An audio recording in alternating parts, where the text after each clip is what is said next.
Hi guys, so ito yung journey ko papuntang IUM. Bali ang IUM, located siya sa Makati. So galing ako ng Cubao, sumakay ako ng train, bumaba ako ng Buendia Station.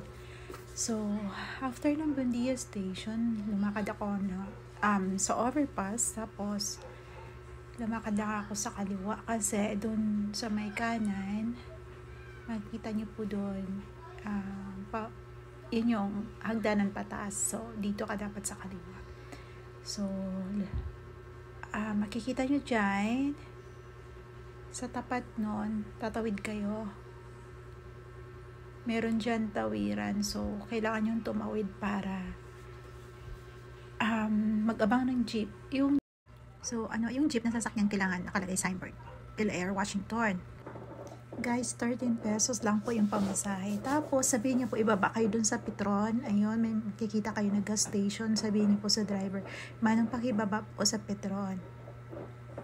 Or Makati Ave, sabihin niyo po. Tapos, sa tawid, makikita niyo yung Pacific Star Building. Tatawirin niyo lang yun, tapos lalakad lang kayo diretso. Bali, may kanto dyan. Yan.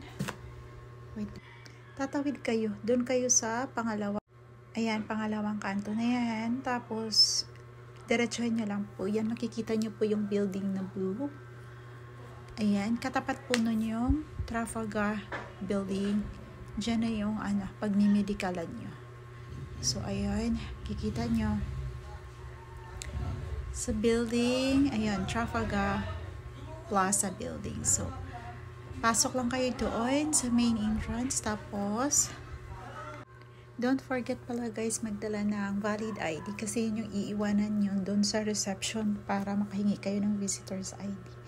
So, ayun. Pasok lang kayo sa elevator, tapos pindutin nyo lang 15th floor.